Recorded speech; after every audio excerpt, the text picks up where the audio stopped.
अफरा तफरी और बुलेट्स की शॉट्स की आवाजों ने मेलानिया, कैरोलिन लेविट और मेडलिस्ट को चौंका दिया और सभी सामने देख रहे थे। ट्रंप के अंगरक्षकों और सुरक्षा कर्मियों ने फौरन स्टेज को कवर कर लिया और पार्टी का पूरा माहौल एक झटके में भय और अफरा तफरी से भर उठा।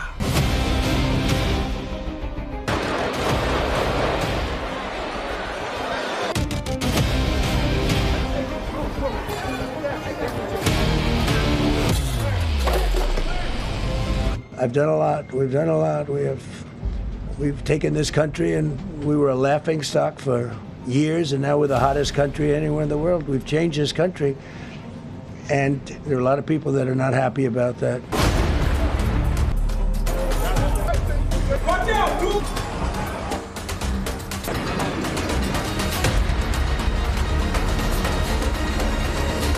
The people that do the most, you take a look at the people, Abraham Lincoln, I mean, you go through the people that have gone through this, where they got them. इधर Iran युद्ध में Trump की तरफ से ceasefire के बाद Iran के विदेश मंत्री अब्बास अरागची इस्लामाबाद पहुंचे, लेकिन कुछ काम नहीं हुआ। ट्रंप ने अपने दूत स्टीव विटकॉफ और दामाद जेरेड कुशनर का पाकिस्तान दौरा रद्द कर दिया, तो उधर अमेरिका की white house correspondents dinner party में शूट आउट हो गया। ट्रंप और मेलानिया समेत अमेरिकी उपराष्ट्रपति जेडी वेंस और दूसरे लीडर्स भी इस पार्टी में मौजूद थे। राहत की बात यह रही कि कोई हताहत नहीं हुआ और हमलावर भी पकड़ा गया।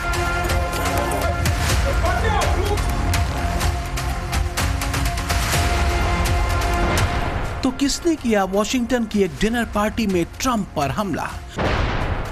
कौन था जिसने हमलावर को ट्रंप की सुपारी देकर भेजा था? और क्या वाकई हमलावर के निशाने पर ट्रंप थे?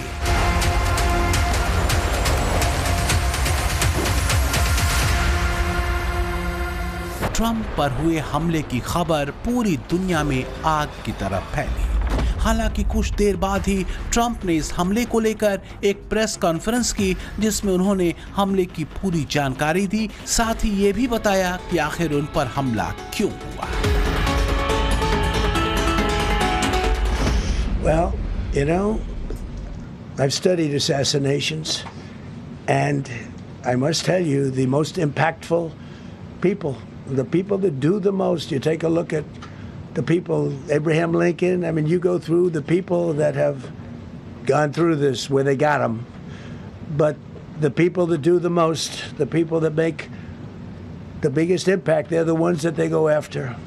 They don't go after the ones that don't do much because they like it that way. And when you look at the people that have either, whether it was an attempt or a successful attempt, they're very impactful people. Just take a look at the names here, the big names. And I hate to say I'm honored by that, but I've done a lot. We've done a lot.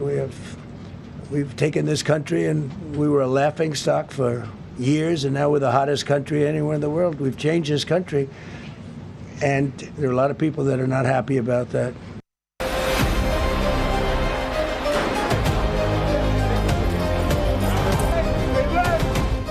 राहत की बात कह सकते हैं कि Trump और उनकी team सुरक्षित है। ये भी राहत की ही बात है कि एक सुरक्षाकर्मी को गोली लगी, लेकिन वो भी खतरे से बाहर है, जबकि डिनर पार्टी में मौजूद जर्नलिस्ट भी सुरक्षित रहे। लेकिन क्या ये हमला उस लाइन पर हुआ जिसकी चर्चा ट्रंप ने हमले के बाद की? जैसे कि ट्रंप ने कहा कि जिन लोगों का सबसे ज्यादा प्रभाव होता है, अक्सर उन्हीं को निशाना बनाया जाता है। हमने देश को बदल दिया है, पहले लोग इस पर हंसते थे, अब ये दुनिया का सबसे मजबूत और चर्चित देश बन गया है।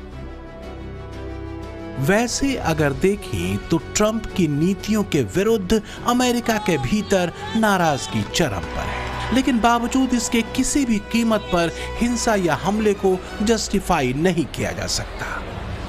लोकतांत्रिक व्यवस्था में तो कतई नहीं।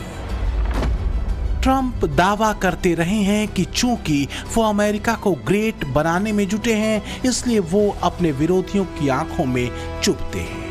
लेकिन एक सच ये भी है कि ट्रंप के दूसरे कार्यकाल के शुरू होने से अब तक उनका ग्राफ अमेरिका में तेजी से गिरा है, खासकर टैरिफ ब्लैकमेलिंग और ईरान युद्ध के बाद तो और भी ज्यादा। तो क्या ट्रंप पर हमले का कनेक्शन ट्रंप की पॉपुलैरिटी के गिरते ग्राफ से भी है? सोशल मीडिया पर ट्रंप को निशाना बनाकर किए गए नाकाम हमले को इससे भी जोड़कर बताया जा रहा है। जहां ट्रंप इस मामले को उनके शानदार काम से चिढ़े लोगों की कुंठा बता रहे हैं, तो वहीं कुछ लोग हमले को मिड टर्म चुनावों से भी जोड़कर देख रहे हैं। सोशल मीडिया पर एक खबर बहुत तेजी से वायरल हो रही है। CNN में छपी ये खबर, जो वॉशिंगटन हिल्टन होटल के डिनर पार्टी में हुए शूट आउट के करीब 2 घंटे पहले छपी थी। शीर्षक था expect the unexpected for Trump's first White House correspondents dinner as president. तो ट्रंप आखिर उम्मीदों से परे क्या करने वाले थे? इतना ही नहीं, सोशल मीडिया पर ही व्हाइट हाउस प्रवक्ता कैरोलिन लेविट का एक बयान भी खूब वायरल हो रहा है, जो उन्होंने फॉक्स न्यूज पर दिया था, जिसमें व्हाइट हाउस कॉरेस्पॉन्डेंट्स डिनर से ठीक पहले कैरोलिन लेविट कहती हैं कि आज रात कुछ शॉट्स फायर होंगे। जाहिर है, चाहे CNN की खबर हो या व्हाइट हाउस प्रवक्ता कैरोलिन लेविट का बयान, ये सिर्फ एक संयोग भर हो सकता है, लेकिन इस बात से इनकार नहीं किया जा सकता कि गोली चली। खबर तेजी से फैली कि निशाने पर ट्रंप थे। व्हाइट हाउस संवाददाताओं के आंखों के सामने ये पूरी घटना घटी, जो उनके मोबाइल्स में बखूबी उतरी भी। इतना ही नहीं, ट्रंप ने फौरन इस पूरी घटना का CCTV फुटेज सोशल मीडिया पर शेयर भी कर दिया, जबकि हमलावर पकड़ा जा चुका था। वॉशिंगटन DC में डोनाल्ड ट्रंप के कार्यक्रम में हुई फायरिंग के बाद हमलावर को पकड़ लिया गया। उसका नाम कोल थॉमस एलन बताया गया है, लेकिन क्या यह किसी संगठन से जुड़ा था या फिर इसने किस वजह से गोलीबारी की है, इसकी जांच जारी है। लेकिन दुनिया के सुपर पावर देश के राष्ट्रपति के प्रोग्राम में मची अफरा तफरी और सुरक्षा चूक दुनिया भर के टीवी स्क्रीन पर सुर्खियां तो बनी। हालांकि सोशल मीडिया पर इस हमले को लेकर 2 तरह की बातें तैरी। एक पक्ष ने कहा कि ट्रंप का अच्छा काम कुछ लोगों को चुभ रहा है, तो दूसरे पक्ष ने हमले को स्टेज्ड यानी नाटक बताया। एक पक्ष ने कहा कि मजबूत अमेरिका ट्रंप विरोधियों को खटक रहा है, तो दूसरे पक्ष ने कहा यह गिरती साख बचाने की ट्रंप की कोशिश है। एक पक्ष ने कहा कि ट्रंप दुश्मनों के निशाने पर हैं, तो दूसरे पक्ष ने हमले को मिड टर्म इलेक्शन से भी जोड़ दिया, क्योंकि मिड टर्म चुनावों में ट्रंप की पार्टी की हालत पतली है। वॉशिंगटन हिल्टन होटल की डिनर पार्टी में शूट आउट से पहले मंच पर बैठे डोनाल्ड ट्रंप, मेलानिया ट्रंप और व्हाइट हाउस की प्रवक्ता कैरोलिन लेविट के साथ खड़ा ये शख्स है ओज पर्लमैन।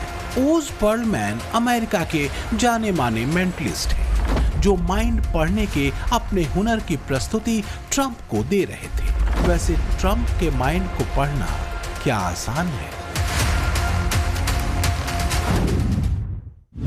कहा जाता है कि दुनिया में कई ऐसी चीजें और जगह हैं जिनके रहस्य को जान पाना वैज्ञानिकों के भी बस की बात नहीं, और ऐसे रहस्यों की लंबी लिस्ट है भाई। अब इस लिस्ट में एक और रहस्य शामिल हो गया, और वो है ट्रंप का दिमाग। मतलब बड़े बड़े साइकोलॉजिस्ट से लेकर बहुत बड़े बड़े आपका ये राजनीतिक विशेषज्ञ कोई प्रिडिक्ट नहीं कर पा रहा कि ट्रंप भाई साहब सोचते क्या हैं और कैसे हैं।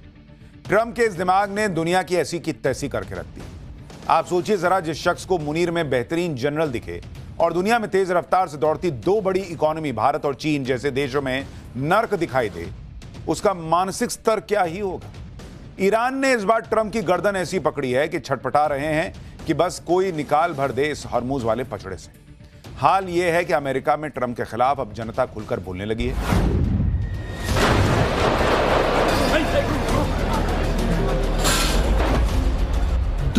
के लिए ट्रंप एक अबूझ पहेली है, लेकिन दुर्भाग्य से अमेरिका के भीतर भी ट्रंप एक मिस्टीरियस शख्स बन चुके हैं। एक ऐसा शख्स जिसने हर उस वादे को तोड़ा जिसे लेकर वो दूसरी बार सत्ता में आया था। ट्रंप ने अपने भाषणों में अमेरिका को युद्ध से दूर रखने की बात कही थी। उनका नारा था नो वॉर। वो कहते थे कि वो दुनिया में सिर्फ दोस्ती और ट्रेड करेंगे और कुछ भी नहीं। वहीं इस्लामिक टेरर को लेकर ट्रंप जीरो टॉलरेंस की बात करते हैं। उन्होंने ये भी वादा किया था कि अमेरिका में महंगाई पर वो कंट्रोल करेंगे और जॉब बढ़ाने पर भी वो जोर देंगे।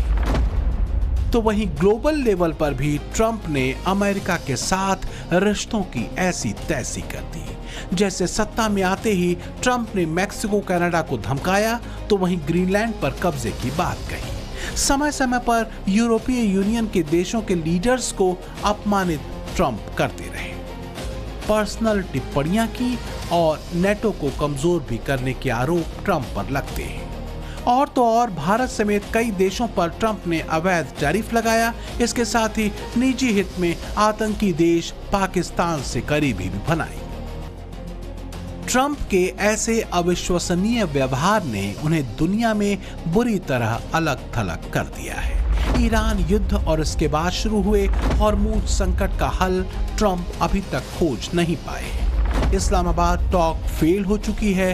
ट्रंप सीज फायर को अनिश्चितकाल तक बढ़ा चुके हैं, जबकि ईरान कह रहा है सीज फायर बढ़ाने का आग्रह हमारी तरफ से तो नहीं किया गया।